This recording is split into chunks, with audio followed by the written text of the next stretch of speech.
আগে ফলা চিহ্ন 7টি শিখেছি, এখন এর ব্যবহারগুলো একটু লিখব। আপনারা আমার সঙ্গে সঙ্গে বলবেন, ঠিক আছে?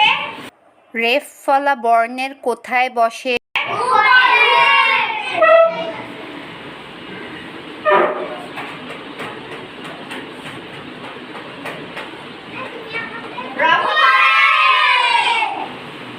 জফলা কোথায় বসে?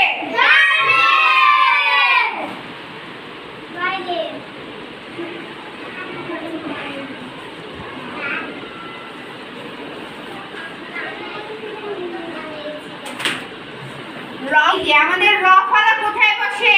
নিচে।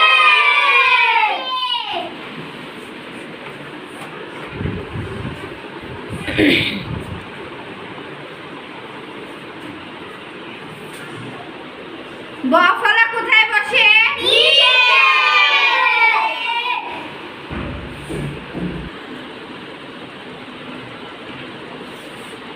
নফলা কোথায় বসে? নিচে।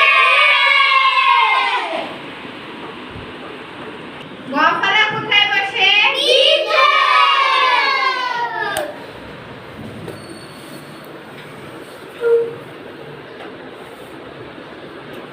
মফলা কোথায় বসে? নিচে।